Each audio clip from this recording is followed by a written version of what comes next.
बातचीत करेंगे। अभियुक्त तो जो पकड़ा गया अकेला तो रहा नहीं होगा, कि अकेले रहा होगा, उसको उकसाने वाला भी कोई रहा होगा, साथ सहयोग करने वाला रहा होगा। अकेले किसी की हिम्मत नहीं होगी कि हाँ हमारे लोगों की बस्ती है, बाबा साहब के अनुयायी लोग यहाँ बसते हैं, वो अकेले आकर के उसकी हिम्मत नहीं होगी कि वो मूर्ति तोड़ करके चला जाएगा, उसको भी डर रहा होगा। सहयोगी महेश के साथ मैं राजकुमार गौतम। आज हम कप्तानगंज थाना अंतर्गत कौन सा गाँव है, पिलियाडीह में मौजूद हैं। यहाँ पे रात में ही, कल रात में 9 बजे बाबा साहब की मूर्ति को खंडित कर दिया गया असामाजिक तत्वों द्वारा। और ये बताया जा रहा है कि कुछ लोग जो है आए रात में और मूर्ति को तोड़ दिए। अब ये सवाल ये उठता है कि ऐसी घटनाएं सिर्फ आज की नहीं है, केवल यही एकमात्र ऐसी घटना नहीं है जो यहाँ पे हुई है। जनपद में एक महीने में लगभग 10 से 12 मूर्तियां खंडित की गई बाबा साहब की, और लगातार ये कृत्य असामाजिक तत्वों के द्वारा होता रहता है। आप देख रहे हैं किस तरीके से मैं चाहता हूं आप आइए दिखाइए, ये दोनों मंदिरों को सुनियोजित ढंग से जो है यहाँ पे चबूतरे पे रखे मूर्ति को सुनियोजित ढंग से जो है तोड़ा गया है, और ये योजना के तहत ये कार्य हुआ है। ग्रामीणों का कहना, पुलिस तो कह रहे हैं, पुलिस प्रशासन कह रहा है कि इसमें गिरफ्तारी हुई है, जो अभियुक्त इसमें संलिप्त था उसको गिरफ्तार किया गया है। और यहाँ आप आइए जो है दिखाइए, यहाँ पीछे से किसी रॉड से या सरिया से इसको खंडित किया गया है। यह योजनाबद्ध तरीके से जो है यह कुकृत्य किया गया है। ऐसे असामाजिक तत्वों को यह चाहिए कि प्रशासन तत्काल गिरफ्तार करके इनको जेल में डाले। हमारे साथ गांव के ही जयसराम जी हैं, जो इस गांव के निवासी हैं। हम इनसे जानने की कोशिश करते हैं कि यह घटना कब घटित हुई और कैसे हुई, कौन कौन इसमें संलिप्त हैं और क्या हुआ। दादा ये बताएं, क्या नाम है आपका? जयसराम भारती। ये घटना कब की है, मूर्ति कब खंडित की गई? इनके नहीं जान पाए हम नहीं थे। सूचना कब मिली आपको? जानकारी सुबह। तो आप जब आए यहाँ पे देखे तो मूर्तियाँ टूटी मिली? हाँ, कितने लोग थे तब? हुए 10-20 जने, 10-20 लोग थे तब सूचना मिली। किन का नाम आ रहा है इसमें? यही नहीं पता रहा है। बाद में सुबह में बताया हूँ। क्या नाम है? जय नाम हो, जयचंद चौहान। जयचंद चौहान को पुलिस ले गई, वह इसमें अभियुक्त है। हाँ, आप बताएं, आपको कब सूचना मिली? मुझे रात में 9:15 बजे आपको मैं यहीं पे था। अच्छा, जब ये पुलिस प्रशासन को इस घटना की सूचना मिली, किसके द्वारा मिली? आप लोगों ने बताया? हम ही लोगों के द्वारा मिली। अच्छा, क्या 112 नंबर फोन किया या थाने या चौकी पे? चौकी पे गए थे। अच्छा, तो जब आप चौकी पे गए तो क्या कहा उन लोगों ने? उन लोगों ने कहा चलिए हम अभियुक्त को पकड़ते हैं। अच्छा, तो साथ में आए थे, पकड़ के लेके गए रात में। अच्छा, किसी ने उसको देखा था गिराते हुए? हाँ। किसने देखा था? गोरख प्रसाद। अच्छा, गोरख प्रसाद देखे थे जी। तो इसी सिनात पे जो है पुलिस को सूचना दी गई, वह जो है पुलिस उसको उठा के ले गई। जी, जी, जी। क्या नाम है उसका? जयचंद चौहान। जयचंद चौहान। क्या मामला? आप गोरखनाथ जी हैं? आइए आइए। मेरा नाम गोरख प्रसाद है जी, गोरख। खाना खा के आ रहा था, इतने में देखा मूर्ति तोड़ के मेरे को देखा, वो भाग गया। अच्छा, भागने लगा? हाँ, भागने लगा, मेरे को देखा भागने लगा। नहीं, उसके साथ और कोई था या मैं अकेले था? वो कोई रॉड वगैरह लिया था? नहीं, डंडा नहीं लिया था, डंडा फेंक के सब भाग गया। अच्छा। हाँ। नहीं, पीछे जैसे उसमें निशान मूर्ति के दिख रहा है। हाँ, वो डंडे से मार रहा था, डंडा जैसे मेरे को देखा ही, अंधेरा था। जी जी। जैसे हमको देखा ऐसे भागने लगा। मैं बोला रुक रुक रुक, क्या कर रहा है? तो देखा तो तुरंत भाग गया। तभी सब लोग आ गए, उतने में सब काल था, पुलिस प्रशासन द्वारा काम किया गया। अच्छा, पुलिस को आप लोगों ने सूचना दी तो कितने देर बाद पुलिस आई यहाँ? वहाँ पे तुरंत आई पुलिस, थोड़ी देर में। कौन कौन थे? चौकी इंचार्ज थे, उनके साथ 2 सिपाही और थे। और क्या कार्रवाइयाँ हुई हैं अभी तक इसमें? वही मेन अभियुक्त को पकड़ा गया है, उसके आगे अभी कोई कार्रवाई नहीं दिखाई पड़ी। अभी जैसे आप कैमरा जब आए थे, एसएचओ महोदय ने क्या कहा कि मुकदमा दर्ज हो गया या नहीं? बोले मुकदमा दर्ज हो गया है। मूर्ति के लिए पहले बोले थे कि 10 बजे तक लगेगा, उसके बाद अब बोल रहे हैं 12 बजे तक लगेगा, फिर आए अभी बोल रहे हैं 2 बजे तक लगेगा। कोई और जिम्मेदार अधिकारी नहीं आया था यहाँ पे, जैसे एसडीएम वगैरह, सीओ वगैरह? कोई नहीं आया, केवल एसओ आए। केवल एसओ। आप लोग अब चाहते क्या हैं, क्या और हम चाहते हैं मूर्ति लग जाए और जो मेन अभियुक्त है उसके ऊपर कानूनी कार्रवाई की जाए। ठीक। हमारे साथ भारत मुक्ति मोर्चा के जिला अध्यक्ष आर.के. आर्तेन जी हैं। आर.के. आर्तेन जी, ये बताएं, पहला तो मेरा ये सवाल होगा, क्या मूर्तियां इन लोगों को गाली देती हैं, छेड़ती हैं, या कुछ शब्द ऐसा मूर्तियां करती हैं जिनके कारण यह लोग जो है मूर्तियों को खंडित करते हैं? देखिए, बाबा साहब जो थे किसी एक के लिए काम नहीं किए। इस जो देश की व्यवस्था थी ऐसे ऊंच नीच खाई, उसको उन्होंने कहा कि समान हो जाए, ब्राह्मण क्षत्रिय वैश्य शूद्र।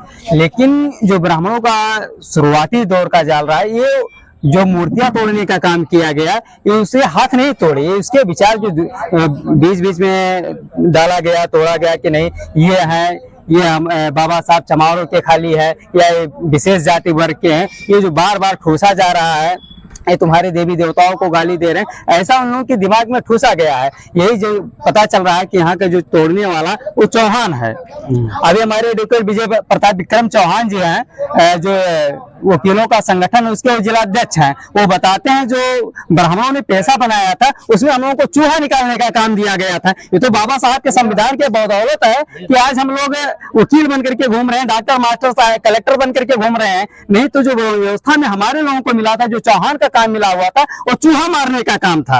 ये तो बाबा साहब के संविधान के बदौलत है कि जो सारे लोग समाज में दिखाई पड़ रहे हैं। ये बात इसके अंदर आई होती, यदि जागृति आई होती कि नहीं, यदि आज मैं कुछ हूँ तो इस महापुरुष के बदौलत हूँ, ऐसा करना हमारे लिए, बल्कि हमारे लिए पूजनीय है।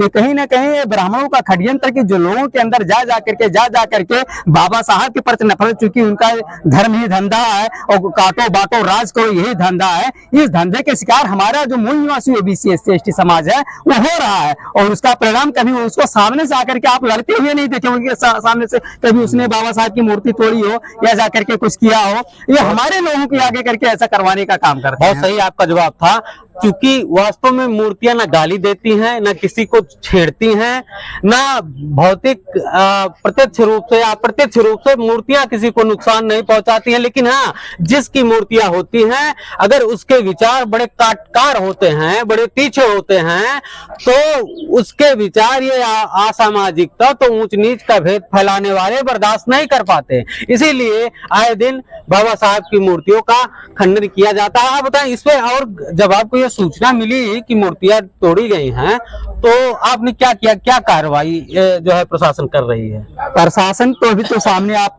खुद सामने देखेंगे, थाना अध्यक्ष आए हुए थे, उन्होंने आश्वासन दिया 2 बजे का, सुबह मुझे सूचना मिली, हमने बात भी किया तो कहे कि नहीं हो जाएगा। अब यहाँ भी तो मैं पहुंचा हुआ, 1 घंटा हुआ अभी भी आपस में भी हम लोगों का जो मनभेद है, अभी इसको बैठ करके तैयारी की जाएगी कि हमारी आगे की रणनीति क्या होगी, किस प्रकार से लड़ाई होगी। ये केवल बाबा साहब की मूर्ति नहीं तोड़ने का काम किया गया है, बल्कि मूल निवासी ओबीसी एससी से पूरे समाज का मान किया है। बाबा साहब ये खाली भारत देश के नहीं है, तमाम देश कहते हैं। यदि बाबा साहब हमारे देश में जन्म लिए होते तो सूर्य की उपाधि दी जाती। तमाम बाबा साहब के बारे में यदि आप पढ़ेंगे, बाबा साहब केवल नाम नहीं, वो एक बहुत बड़ी विचारधारा, एक क्रांति है। और क्रांति ऐसी है कि जो मानवता का इस देश में खात्मा हुआ है उसको फिर से पुनर्जीवित करने का काम करती है। इस वजह से केवल बाबा साहब एक विशेष वर्ग के नहीं थे, उन्होंने महिलाओं को दिया जितना अधिकार शूद्रों को मिलना चाहिए, मूल निवासी ओबीसी एसटी को मिलना चाहिए, उतने सारे लोगों को अधिकार दिया। बस इसमें से कुछ लोगों को नापसंद आता है जो हमारे लोगों को आपस में लड़ाने का काम। क्या कारण है कि अभी भी इन लोगों के विचार जो है, ये लोग बाबा साहब के विचारों को नहीं समझ पाते? नहीं, हमारे लोग ना समझ पाने, जैसे जो किताबें पढ़ाई जाती हैं, ये जो मूर्तियां तोड़ने वाले हैं, इनको क्यों बाबा साहब के विचार नहीं समझ में आते, या फिर यह समझना नहीं चाहते? क्या कारण है इसका? देखिए, खाली कहने के लिए देश आजाद हुआ, जो हमारी शिक्षा है, सबसे पहली चीज हमारी शिक्षा है, इस पर सबको करती, शिक्षा पर ब्राह्मणों का अधिकार है। वो जो चीज चाहते हैं समाज में पढ़ाने के लिए वो पढ़ाया जाता है। बाबा साहब पूरे किताब में 1 से 5 तक देख डालिए, एक बाबा साहब के बारे में शब्द नहीं मिलेगा। वहीं उनके जिन्होंने गुलाम बनाने का काम किया, जो काल्पनिक चीजें पढ़ाई जा रही हैं, तो जो हम पढ़ेंगे, जो हम समाज में सुनेंगे, जो अपने लोगों से सुनेंगे, वही चीज तो हमारे अंदर घुसेगी। यदि ये लोग बाबा साहब के बारे में पढ़ाना शुरू किए होते, या उनके प्रति जागृत करने का काम किए होते, या बताने का काम किए होते कि इनकी लड़ाई क्या थी, इनकी लड़ाई किसी जात विशेष से नहीं थी, किसी उससे नहीं थी। ये तो खाली चाहते थे कि इस देश का जो अमन शांति खोया हुआ है, ये जो मनुष्य का जीवन है, कुछ लोगों को कुत्तों से भी जानवरों से भी बदतर बनाया गया, ये भी इंसान बन करके जिए, इसलिए तो इनका पूरा जीवन संघर्ष में गुजरा। और यही लोग पसंद नहीं करते हैं, वो लोग चाहते हैं कि मनुष्य को जो है जानवरों से ही हम बदतर समझें। ये कारण रहा अगर शिक्षा ही मैंने से कि हम लोग पहुंच भी नहीं पा रहे हैं। अगर मूर्ति स्थापित नहीं हुई, प्रशासन ने कोई कदम नहीं उठाया, जैसा कि हमने भी अभी सुना, एसएचओ ने कहा कि मूर्तियां 2 बजे तक लग जाएंगी, अभियुक्त पकड़ा गया है और उसके ऊपर मुकदमा भी पंजीकृत कर लिया गया है। नहीं, अभियुक्त पकड़ा गया, ये हम अभी अपने लोगों से बातचीत करेंगे।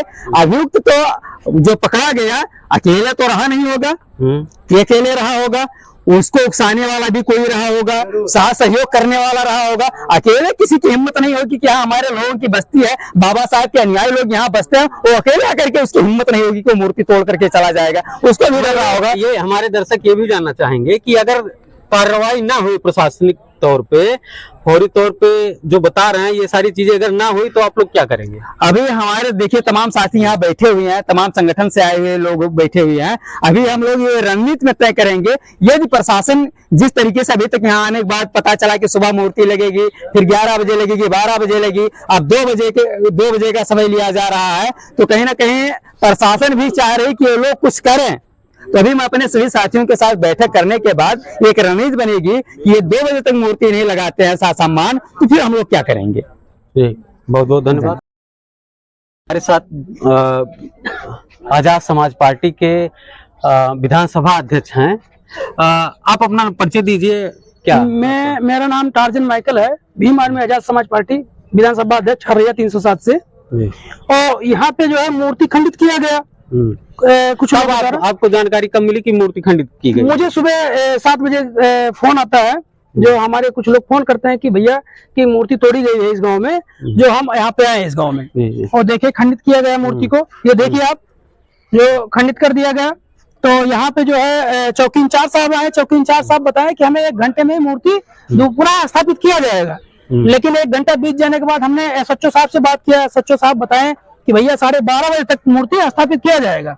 लेकिन अभी तक हम उनका इंतजार कर रहे हैं कि मूर्ति कब स्थापित होगा और हम यहाँ से कब जाएंगे। अगर मूर्ति स्थापित नहीं होगा, फिर आगे जो है हम डीएम कार्यालय जाएंगे। आखिर प्रशासन के द्वारा आगे अगला कदम क्या होगा, आखिर किस तरह डेली करते रहेंगे। 1 घंटे में लग जाएगा, 2 घंटे में लग जाएगा, क्योंकि एसएचओ साहब यहाँ पे आए थे, उन्होंने बताया 12:30 बजे तक मूर्ति का स्थापना कर दिया जाएगा। और हम उसी का इंतजार कर रहे हैं। हमें कई लोग पुलिस प्रशासन के द्वारा ये भी बताया गया कि आप लोग जाइए यहाँ से, आप लोग का बैठने का यहाँ पे काम नहीं है। लेकिन हम कहें, हम यहाँ पे शांति पूर्वक बैठे हैं, हम यही चाहते हैं मूर्ति स्थापना चाहे 15 मिनट में 1 घंटे में हो जाएगा, हम यहाँ से चले जाएंगे। वरिष्ठ नेता हैं, नेताजी आप अपना परिचय दीजिए। सीताराम शास्त्री, बहुजन समाज पार्टी मंडल प्रभारी, मंडल बस्ती। शास्त्री जी ये बताएं कि ये मूर्ति जो खंडित की गई, जो है सामाजिक सौहार्द बिगाड़ने के परिक्षेत्र में, और तमाम अब चूंकि मूर्ति तोड़ी गई है तो किसी एक व्यक्ति का इसमें तो काम होगा नहीं। जी। तो जब आपको सूचना मिली कि भाई मूर्ति टूट गई है बाबा साहब के, जो जिनके अनुयायी करोड़ों अरबों लोग हैं, आपने क्या सोचा? भाई साहब, जब हमें सूचना सुबह मिली कि तेलियाडीह गांव पंचायत में जो है जो बाबा साहब की मूर्ति है वो तोड़ दी गई है, तो सुबह हम यहाँ के लोगों से संपर्क किया। यहाँ के लोगों ने कहा कि हाँ रात में जो है, कल ही जो है कोई एक व्यक्ति या कि नाम हमको नहीं पता लगा कि तोड़ दिया। अच्छा। जयचंद चौहान करके कोई है, बता रहे हैं यहाँ के लोग कि उसने मूर्ति तोड़ दिया। फिर इसके बाद हाँ जी, पुलिस के द्वारा ये बताया जा रहा है कि जयचंद चौहान के खिलाफ मुकदमा पंजीकृत हो गया है, उसकी गिरफ्तारी भी हो गई है और मूर्ति 2 बजे तक लग जाएगी। यदि मूर्ति 2 बजे तक ना लगी तो आप की पार्टी बसपा जो है आगे कुछ क्या रणनीति रहेगी? ये यशोधारा जो हम लोगों को आश्वासन दिया गया है कि 2 बजे तक मूर्ति की स्थापना हम लाके कर देंगे। अगर नहीं करते हैं 2 बजे के बाद, तो हम बहुजन समाज पार्टी के लोग संगठित होकर के प्रशासन के समक्ष मूर्ति लगवाने के लिए जो भी करना पड़ेगा हम लोग करेंगे। और जैसा कि बताया जा रहा है कि गिरफ्तारी हो गई है, इसकी पुष्टि आप लोगों को है? जी। अच्छा, गिरफ्तारी हो गई। जो मुकदमा एक अभियुक्त पकड़ा गया, उसके पीछे और किन किन लोगों का हाथ है, यशो साहब से हम लोगों ने कहा कि जो भी उसके पीछे उसमें सम्मिलित लोग हैं, संदिग्ध लोग हैं, उनको पकड़ के सामने लाया जाए और उनपे भी धाराएं लगाई जाए, ताकि भविष्य में इस प्रकार से समाज के सद्भावना को तोड़ने का काम कोई ना करे। ठीक है, बहुत बहुत धन्यवाद।